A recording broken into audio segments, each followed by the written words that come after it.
इस वीडियो का लक्ष्य अपवाह वेग यानी कि ड्रिफ्ट वेलोसिटी के पदों में धारा यानी करंट के लिए एक व्यंजक व्युत्पन्न करना है।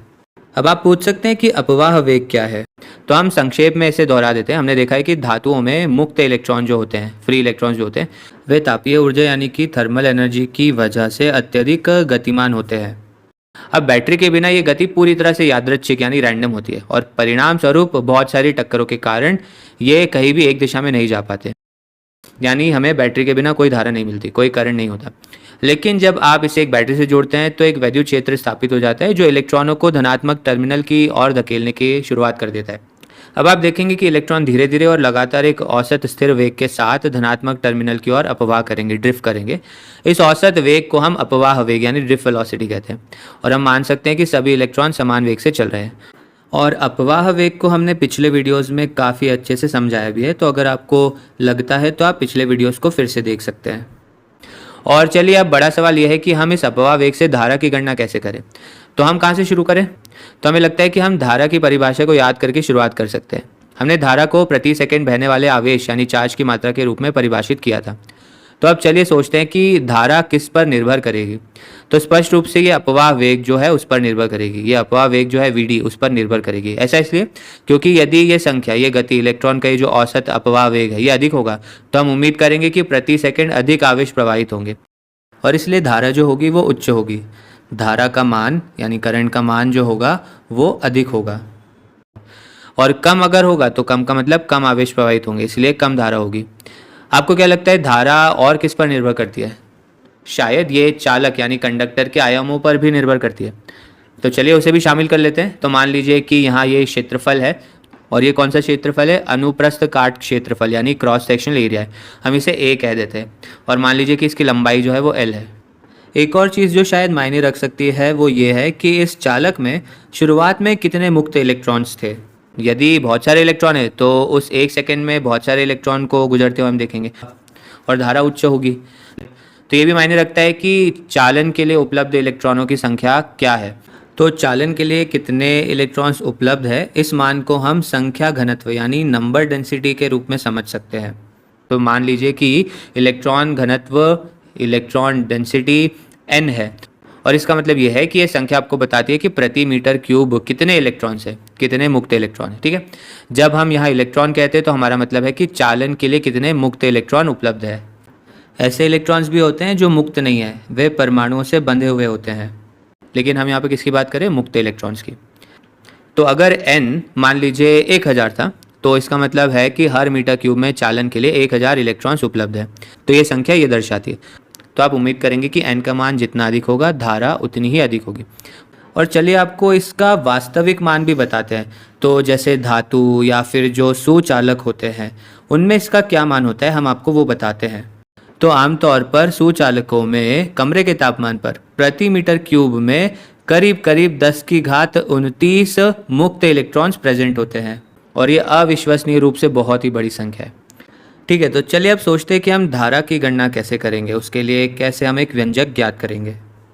तो इसे हम हल करें उससे पहले आप खुद कोशिश कीजिए, वीडियो को रोकिए और खुद कोशिश कीजिए। आप मूल सिद्धांतों से इसे कर पाएंगे। ठीक है, तो जिस तरह से हमें ये करना पसंद है वो ये है कि चूंकि धारा किसी भी अनुप्रस्थ काट क्षेत्रफल से प्रति सेकंड बहने वाले आवेशों की मात्रा है, तो अगर हम इस अनुप्रस्थ काट क्षेत्रफल पर ध्यान केंद्रित करें तो हमें बस ये गणना करने की आवश्यकता है कि एक सेकंड में कितने इलेक्ट्रॉन इससे गुजर रहे हैं।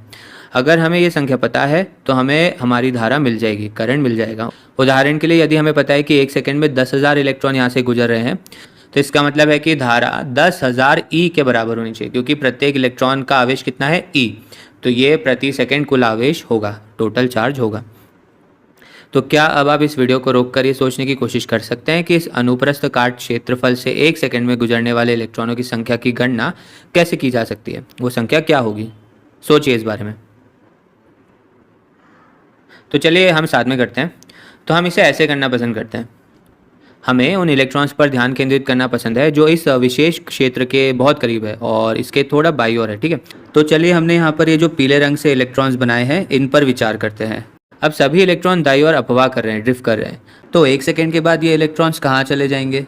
ये इस विशेष क्षेत्रफल से निकलने के बाद यहाँ पर आकर कहीं पर रुकेंगे। तो इन इलेक्ट्रॉन्स ने कितनी दूरी तय की? हमें पता है कि इनका जो वेग है वो vd है, तो 1 सेकेंड में ये vd दूरी तय करेंगे। वेग की यही परिभाषा है, विस्थापन बटे समय, या फिर 1 सेकेंड में कितना विस्थापन हुआ है। ठीक है, अब हमें इसकी परवाह क्यों करनी चाहिए?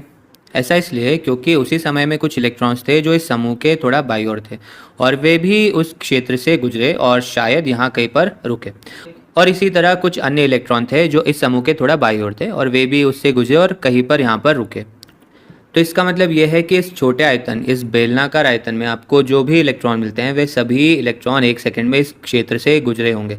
और इसलिए यदि हमें पता चलता है कि यहाँ कितना आवेश मौजूद है तो वो धारा होनी चाहिए, क्योंकि ये वो आवेश है जो 1 सेकंड में इस क्षेत्र से गुजरे हैं।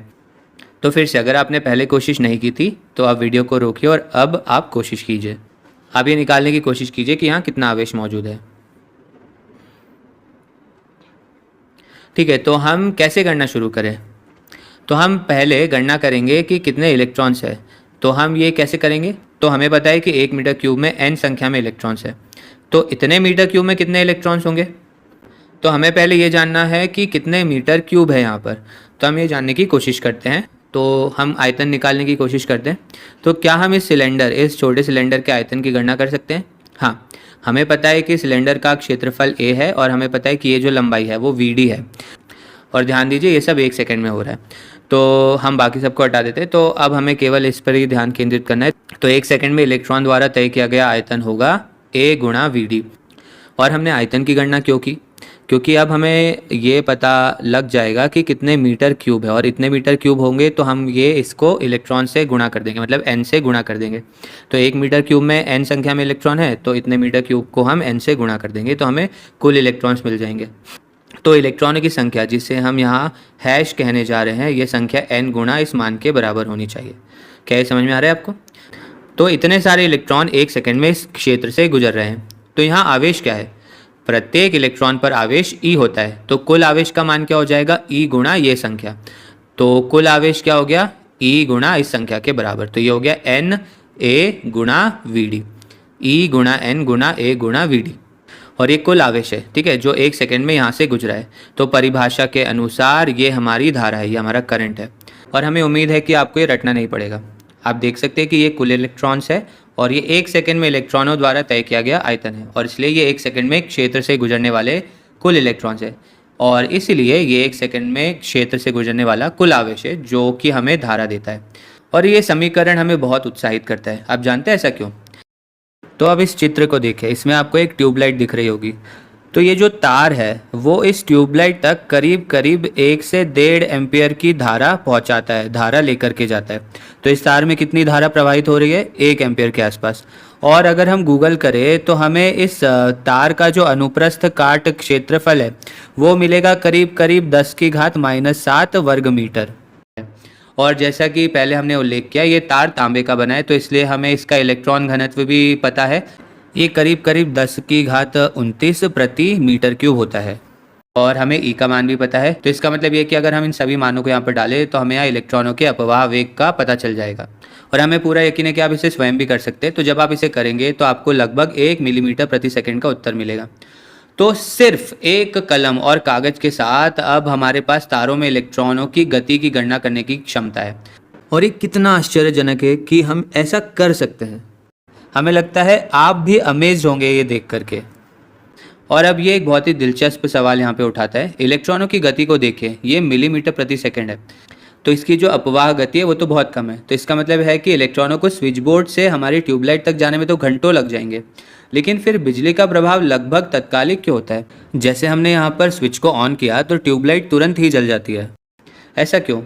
तो आप इस वीडियो को रोककर थोड़ा सोचिए। इसका उत्तर ये है कि अगर ट्यूबलाइट को चालू होना है तो इलेक्ट्रॉन्स को इस स्विच बोर्ड से ट्यूबलाइट तक जाने की आवश्यकता ही नहीं है। विद्युत यानी इलेक्ट्रिसिटी इस तरह से काम नहीं करती है। पूरे के पूरे तार में मुक्त इलेक्ट्रॉन्स होते हैं और इसीलिए जब हम स्विच को ऑन करते हैं तो पूरे तार में वैद्युत क्षेत्र स्थापित हो जाता है, इलेक्ट्रिक फील्ड स्थापित हो जाती है। और ये वैद्युत क्षेत्र हर जगह इलेक्ट्रॉनों को धकेलना शुरू कर देता है और इसलिए इलेक्ट्रॉन लगभग एक ही समय में हर जगह चलना शुरू कर देते हैं और परिणाम स्वरूप बिजली का प्रभाव तत्कालिक होता है। ऐसा इसलिए नहीं क्योंकि इलेक्ट्रॉन बहुत तेज़ से चल रहे हैं, वे बहुत ही धीमी गति से अपवाह करते हैं। लेकिन वैद्युत क्षेत्र जो है वो लगभग तुरंत ही स्थापित हो जाता है। तो ठीक है, हम इस वीडियो को एक पहेली से समाप्त करते हैं। कल्पना कीजिए कि हमारे पास एक चालक था जिसका क्षेत्रफल इस तरह बदल गया, और मान लीजिए कि अब हम इसे बैटरी से जोड़ते हैं। अब हमारा सवाल यह है कि आपको क्या लगता है धारा कहाँ अधिक होगी, चालक के इस हिस्से में या फिर चालक के इस हिस्से में? तो जब ये सूत्र सीखने के बाद हमसे पहली बार ये सवाल पूछा गया था तो हमने सोचा था कि ठीक है, यहाँ पर ये अधिक होना चाहिए क्योंकि एक क्षेत्रफल अधिक है। इसका मतलब यह है कि धारा यहाँ पर अधिक होगी। कम क्षेत्रफल मतलब कम धारा, है ना? लेकिन ये गलत है। धारा दोनों क्षेत्रों में समान ही होनी चाहिए। आवेश संरक्षण यानी चार्ज कंजर्वेशन को याद रखिए। प्रति सेकंड जितनी मात्रा में आवेश अंदर आते हैं उतनी ही मात्रा में आवेश बाहर निकलते हैं। अगर यहाँ पर धारा अधिक होती तो इसका मतलब ये होता कि इस क्षेत्र में जो आवेश है वे कम हो गए हैं, और आवेश संरक्षण कहता है कि ऐसा नहीं हो सकता। तो आपके लिए प्रश्न ये है कि आप इस समीकरण, इस व्यंजक का उपयोग करके ये कैसे सही ठहरा सकते हैं। आप इस समीकरण का उपयोग करके खुद को कैसे समझा सकते हैं कि यहाँ पर और यहाँ पर धारा समान होगी।